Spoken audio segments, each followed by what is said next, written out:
नमस्कार, India voice देख रहे हैं आप। आपके साथ मैं हूं स्वीटी दीक्षित। बुलेटिन की शुरुआत करेंगे हम जानकारी के साथ। ज्ञान वापी मामले से जुड़ी हुई अहम जानकारी आप तक पहुंचा दें कि ज्ञान वापी के लंबित मामलों की सुनवाई थोड़ी देर में होगी। मामले की सुनवाई एसआई सर्वे को लेकर होगी। सुनवाई सिविल वाद की वैधता को चुनौती देने वाली है याचिका। तो ज्ञान वापी के लंबित मामलों को लेकर सुनवाई होने जा रही है। एसआई सर्वे को लेकर ये सुनवाई होगी।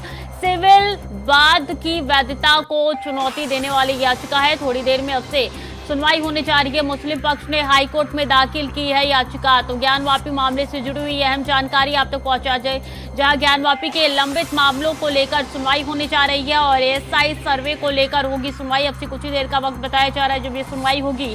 थोड़ी देर में इस मामले की सुनवाई होगी। ज्ञान वापी मामले से जुड़ी हुई अहम जानकारी आप तक पहुंचा रहे हैं, जहां एसआई सर्वे को लेकर सुनवाई होने जा रही है। अब से कुछ ही देर में ज्ञान वापी के लंबित मामलों को लेकर ये सुनवाई होगी और एसआई सर्वे पर सुनवाई होने जा रही है। सिविल वाद की वैधता को चुनौती देने वाली ये याचिका है। हाईकोर्ट में सुनवाई होने जा रही है। अब से कुछ ही देर में मुस्लिम पक्ष सुप्रीम कोर्ट पहुंचा था। उसके बाद से सुप्रीम कोर्ट ने कहा था कि आप हाईकोर्ट जाइए, तो हाईकोर्ट का रुख करते हुए मुस्लिम पक्ष हाईकोर्ट पहुंचा और ऐसे में बता दें कि अब से कुछ ही देर में सुनवाई होने जा रही है। तो ज्ञान वापी मामले से जुड़ी हुई ये पूरी जानकारी आप तक पहुंचा रहे हैं, जहां कल सुबह 7 बजे एएसआई की टीम 30 सदस्यीय पहुंच चुकी थी। सर्वे का काम लगातार जारी था। सुप्रीम कोर्ट के दखल अंदाजी के बाद से ये काम त्वरित रूप से रोक दिया गया। मुस्लिम पक्ष लगातार कह रहा था कि ये सर्वे नहीं होना चाहिए और ऐसे में मुस्लिम पक्ष के याचिका अनुसार इस सर्वे को रोक दिया गया। अब मुस्लिम पक्ष हाईकोर्ट गया है। हाईकोर्ट में अब से कुछ ही देर में सुनवाई होगी। सिविल वाद की वैधता को चुनौती देने वाली ये याचिका जो है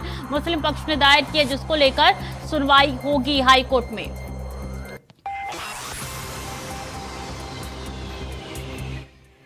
वहीं बीजेपी ने की है केजरीवाल के इस्तीफे की मांग। दिल्ली में बाढ़ के मुद्दे पर बीजेपी का विरोध प्रदर्शन। आप दफ्तर के बाहर जुटे बीजेपी कार्यकर्ता, पुलिस और बीजेपी कार्यकर्ताओं में झड़प। पुलिस ने कार्यकर्ताओं पर किया वाटर कैनन का इस्तेमाल। तो बीजेपी ने की है केजरीवाल के इस्तीफे की मांग और इसको लेकर बीजेपी की तरफ से लगातार प्रदर्शन किया जा रहा है। विरोध प्रदर्शन बीजेपी कर रही है। दिल्ली में बाढ़ के मुद्दों को लेकर लगातार बीजेपी आवाज उठा रही है और इसको लेकर आम आदमी पार्टी के दफ्तर के बाहर बीजेपी कार्यकर्ता जुट चुके हैं। उनके ऊपर वाटर कैनन का इस्तेमाल भी किया गया है। उनको रोकने के लिए बीजेपी के कार्यकर्ताओं में और पुलिस के बीच में झड़प भी हुई है। तो अहम जानकारी आप तक पहुंचा रही है। उस वक्त की तस्वीरें है जब वाटर कैनन का इस्तेमाल किया गया था बीजेपी के कार्यकर्ताओं को रोकने के लिए। बता दें कि बाढ़ का मुद्दा लगातार बीजेपी दिल्ली में उठा रही है और ऐसे में दिल्ली में यमुना स्तर, जल स्तर जो है लगातार ऊपर बढ़ता हुआ नजर आ रहा है, जिसको लेकर कई ऐसे इलाके हैं जो जलमग्न हो चुके हैं और इसी को लेकर बीजेपी लगातार आम आदमी पार्टी पर हमलावर है और इसी के मद्देनजर विरोध प्रदर्शन बीजेपी की तरफ से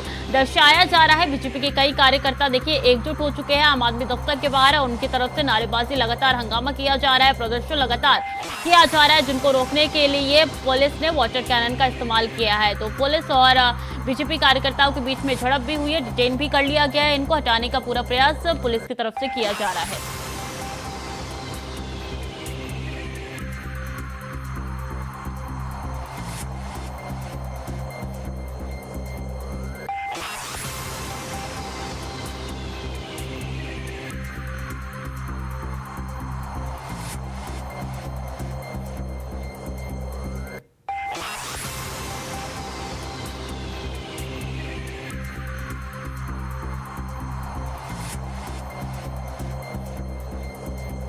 तो दिल्ली में बाढ़ के मुद्दे पर बीजेपी का विरोध प्रदर्शन लगातार बीजेपी की तरफ से मांग की जा रही है कि केजरीवाल इस्तीफा दे। सीएम केजरीवाल के इस्तीफे की मांग लगातार की जा रही है और ऐसे में ये तस्वीर उस वक्त की है जब विरोध प्रदर्शन बीजेपी कार्यकर्ता जता रहे हैं।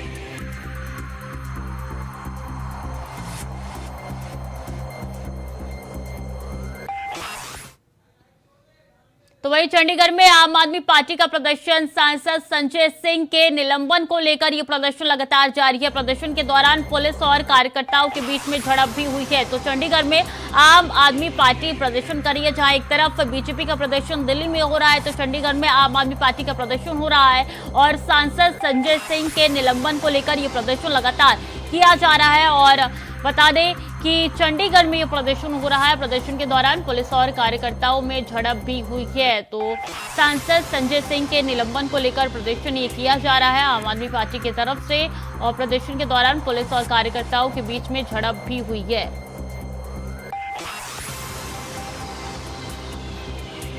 तो बता दें कि पिछले दिनों संजय सिंह को निलंबित कर दिया गया था पूरे मानसून सत्र के लिए और उसको लेकर ये प्रदर्शन किया जा रहा है। उनकी तरफ से लगातार बाधा उत्पन्न की जा रही थी इस सत्र के चलने में और जिसके कारण पीयूष गोयल ने ऐतराज जताया और ध्वनि मत से ये पारित हो चुका। उसके बाद निलंबित कर दिया गया सांसद संजय सिंह को। राजभर से धरना वो भी दे रहे हैं महात्मा गांधी के प्रतिमा के सामने और ऐसे में ये प्रदर्शन की तस्वीर निकल के सामने आ रही चंडीगढ़ से।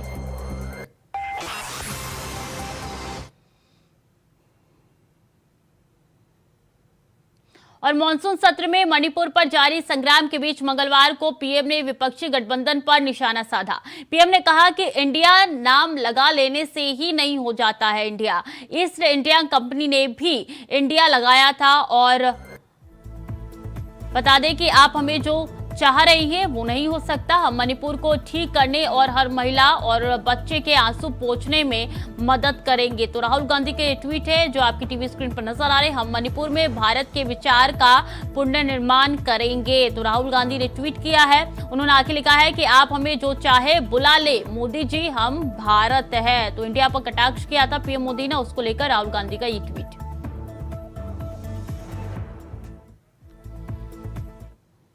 वक्त तो चला छोटे से ब्रेक का, जल्द लौट रहे हैं। ब्रेक के बाद एक बार फिर से स्वागत है आपका। सीधे चलेंगे जहां पे सीएम पुष्कर सिंह धामी क्या कुछ कह रहे हैं, आपको सुनाते हैं। फिल्म के सभी हमारे कलाकार बंधु जिन्होंने एक नई हिम्मत जुटाकर एक शानदार फिल्म को बनाने का काम किया है और वह फिल्म भी ऐसी जब अभाव का जीवन होता था, कठिन समय होता था, उस समय के संघर्ष को नई पीढ़ी के सामने रखने का काम आपके इसके माध्यम से हो रहा है। मैं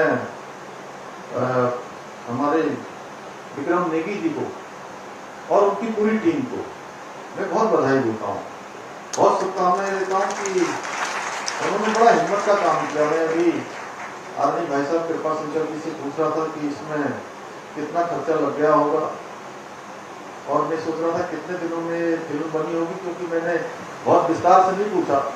पहले मुझे विक्रम भाई ने बताया कि इसका जो प्रोमो है उसके लिए वो अभी देहरादून में और वहाँ करना भी चाहते थे, लेकिन चूंकि आज मैंने कहा कि मैं दिल्ली में रहने वाला हूँ तो मैं सोच रहा था कि पहले वहीं उत्तराखंड सदन में कार्यक्रम हो जाता, लेकिन अब मुझे यहाँ आकर ये आप सबकी संख्या देखकर ऐसा लग रहा है कि उत्तराखंड सदन का जो हॉल है वो इतना बड़ा नहीं है, इसलिए वहाँ ये कार्यक्रम के लिए जगह छोटी पड़ जाती।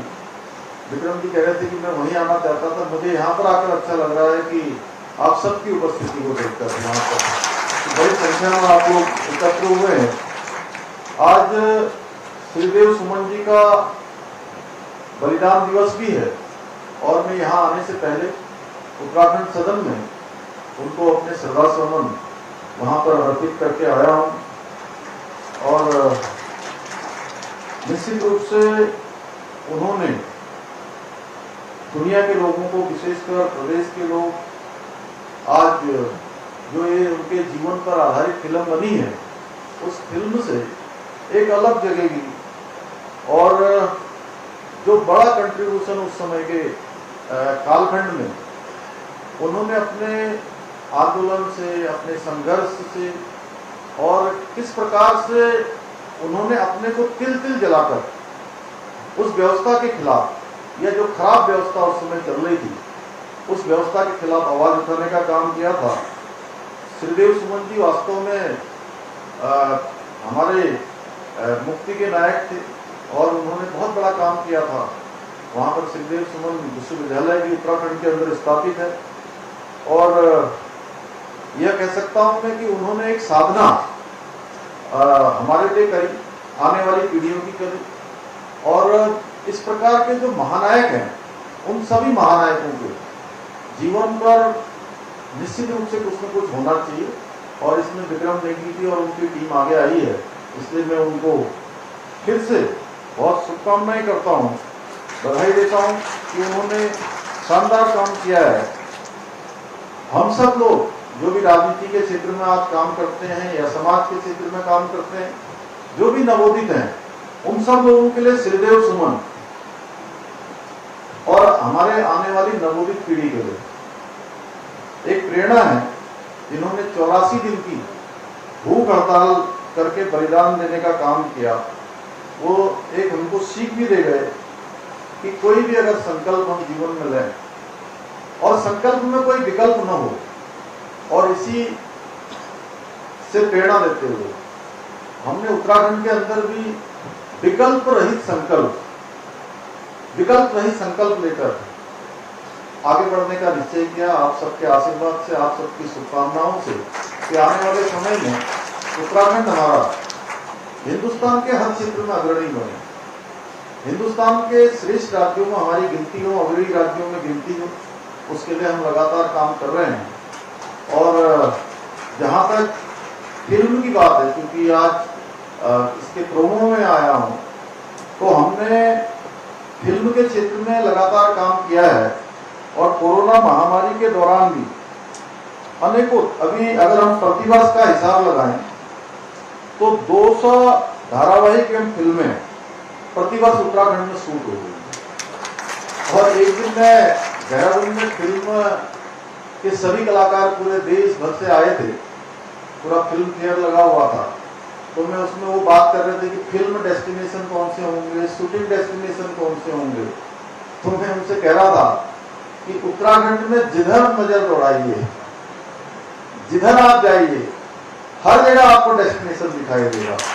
पूरे हिंदुस्तान में अगर कोई जगह ऐसी आपको दूसरी भी दिखाई देगी जहाँ पर पूरा हमारा 71% क्षेत्र आज वनों से आच्छादित है, पूरा पर्वतों से आच्छादित है, प्रकृति से आच्छादित है, नदियां हमारे यहाँ गंगा, यमुना, महाकाली, शारदा, अलकनंदा, भागीरथी, अनेकों, अगर मैं उनका नाम लूँ तो इतने सारे। और जो भाई साहब कह रहे थे कि आज जो पहाड़ का पानी है वो पूरे भारत के काम आ रहा है, पहाड़ के साथ साथ सबके काम आ रहा है। टिहरी डैम हमारा बन चुका है। उसी प्रकार से हमारी जवानी भी आज विभिन्न क्षेत्रों में, देश दुनिया के अंदर, अगर मैं कहीं भी जाता हूँ, किसी भी शहर में जाता हूँ, किसी देश के कोने में जाता हूँ, तो हमको उत्तराखंड के युवक, उत्तराखंड के समाज के लोग, जिन्होंने अपने अपने क्षेत्रों में अनेकों विशिष्टताएं प्राप्त की हैं, अपना नाम उन्होंने वहां पर बनाया है, समाज के अंदर प्रतिष्ठा बनाई है। और मैं कहता हूँ जितने लोग उत्तराखंड में रहते हैं, जो हमको सीधे सीधे चुनने का काम करते हैं, उतने ही लोग उत्तराखंड के बाहर भी रहते हैं। और विशेषकर दिल्ली में, तो आने वाले समय में दिल्ली में भी, आज भी और आने वाले समय में भी आप सबकी एक बड़ी भूमिका है। यहाँ रहकर आप उत्तराखंड के लोगों को भी जो है अनेकों प्रकार से अपना सहयोग प्रदान करते हैं। मैं तो आप सबसे यह भी अपेक्षा करूंगा, मैं जिस कार्यक्रम में मैं जाता हूँ, मैंने तय किया है कि आने वाले वर्षों में, आने वाले समय में पूरे देश के अंदर जहाँ जहाँ भी हमारे प्रवासी भाई रहते हैं, प्रवासी उत्तराखंडी रहते हैं, उन सबके बीच में जाऊंगा और उनसे ये आग्रह जरूर कर रहा हूँ। अभी कहते पहाड़ के गांव खाली हो रहे हैं, अब धीरे धीरे ये स्थिति भी बदल रही है।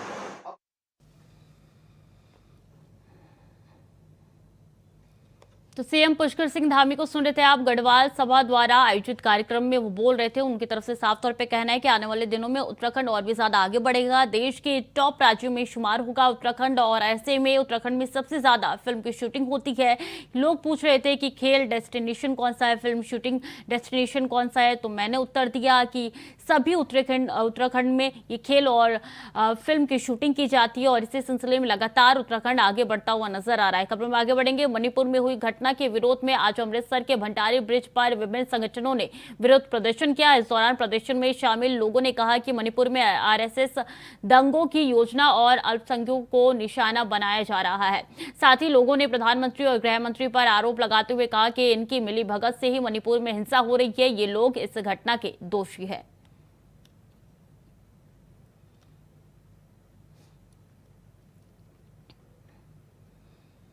राजस्थान के भरतपुर में पुलिस सुरक्षा के बीच दिन दहाड़े गैंगस्टर कुलदीप जगीना की हत्या करके बदमाश फरार हो गए थे। वहीं अब इस हत्याकांड में पुलिस को बड़ी सफलता हाथ लगी है। पुलिस ने हत्याकांड में शामिल 25,000 के नामी आरोपी राहुल को धर दबोचा है।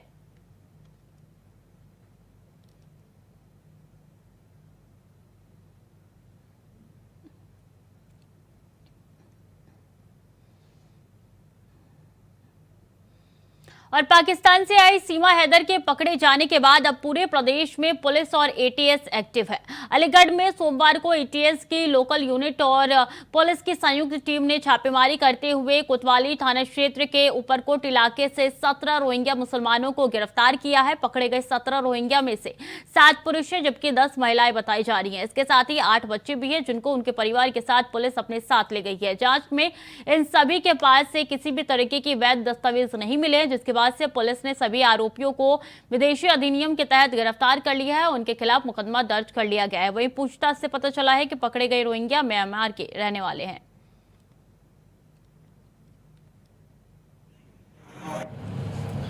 एटीएस व अलीगढ़ पुलिस के ज्वाइंट ऑपरेशन में थाना कोतवाली नगर के मखदूम नगर क्षेत्र में अवैध रूप से प्रवास कर रहे 7 पुरुष व 10 महिलाओं को गिरफ्तार किया गया है। पूछताछ पर इनसे पता चला कि ये मूलतः म्यांमार के रहने वाले हैं।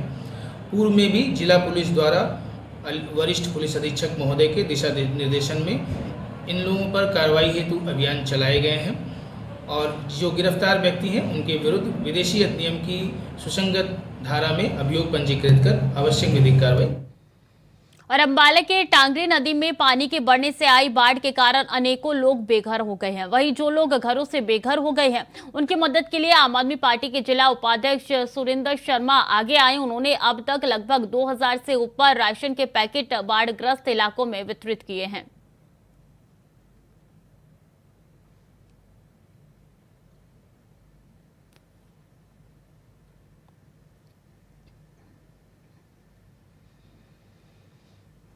और भिवाड़ी से अपने प्रेमी के पास पाकिस्तान पहुंची बलिया की बहू अंजू के ससुराल वाले काफी भयभीत है। अंजू के पति अरविंद के परिवार वालों का कहना है कि अंजू दुश्मन के देश में पहुंच गई है, हमें डर लग रहा है। अंजू के देवर ने भी प्रधानमंत्री नरेंद्र मोदी से अपनी भाभी को वापस भारत लाने की अपील की है। वहीं गांव के प्रधान प्रतिनिधि का कहना है कि गांव की बहू लव जिहाद में पाकिस्तान चली गई। गांव में हर व्यक्ति की जुबान पर अंजू है, उसकी इस हरकत से गांव की काफी बदनामी हुई है।